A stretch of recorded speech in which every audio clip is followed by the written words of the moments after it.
I'm trying to get at I guess the need, the utility of terrestrial radio. It doesn't play the same role as it used to, right? It's funny that you should mention that because I pulled an article off the Forbes magazine, Forbes.com, and there was also another article in the Wall Street Journal about there's a movie out now called The Day the Music Died, Right. and they're not doing like a full national release. They're showing it on college campuses Right. and in coffee houses and hip house parties and stuff. And it's two guys who went around the country interviewing people about how the dismal state of the record industry and why we are in the state that we're in. And I forgot your question. Well, Sorry. the major companies and radio play is radio still a factor in marketing records? It still is our primary window. It's the primary window to get to the largest amount of people.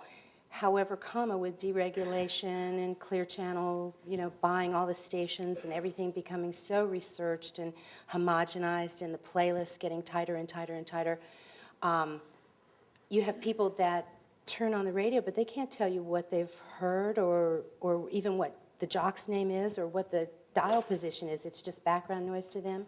And the people who are really musically passionate are going elsewhere. They're going to XM, they're going to satellite, they're going to the internet because terrestrial radio is pretty homogenized and boring.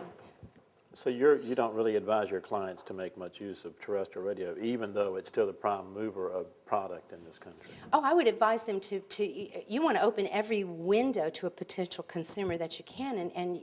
My first line of attack is with radio, because if you can get that elusive radio airplay, then you have a foot in the door and a story to tell.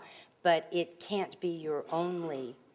It can't be your only way to get the word out there anymore, or you will unfortunately get caught behind, well, we can't add your record because we had to add the new Incubus.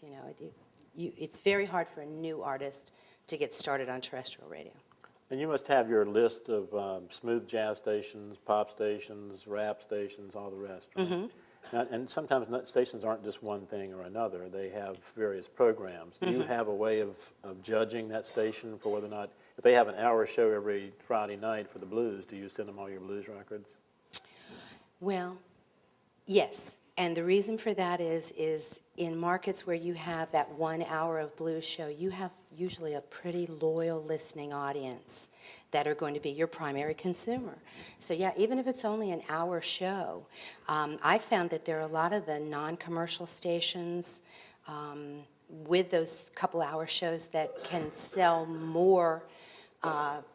Perfect example, in Atlanta, we have WCLK, which is Clark University, and they play jazz and smooth jazz. And we have a commercial radio station, WJZZ. And WJZZ can bang a record. 24 to 28 spins per week is considered heavy at smooth jazz, which is, four plays per day.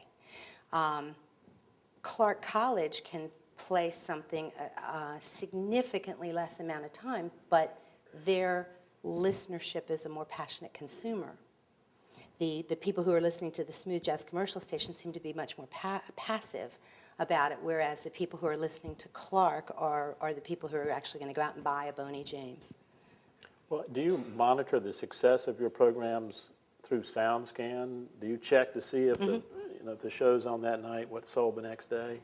Well, sometimes it's not as immediate as that, and you can pull up sales figures almost instantaneously now with SoundScan, and you can see bumps in markets.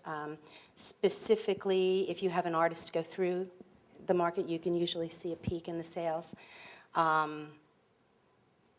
We have two separate things that I monitor. I get a weekly thing from Radio and Records, which is media-based, which tells me how many spins my particular projects got on each radio station. So I can actually see that QCD in New York played Lee Ritenour 14 times, roughly 2 times per day. And then I can go and look at the New York sales and see if that's impacting it at all.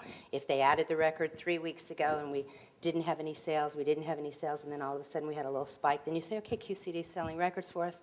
So if they're selling records for us, well then maybe we ought to do a giveaway. Maybe we ought to do something special with Lee Ritenour, or maybe we ought to put a download in their e-blast, type of thing to get more of the word out there.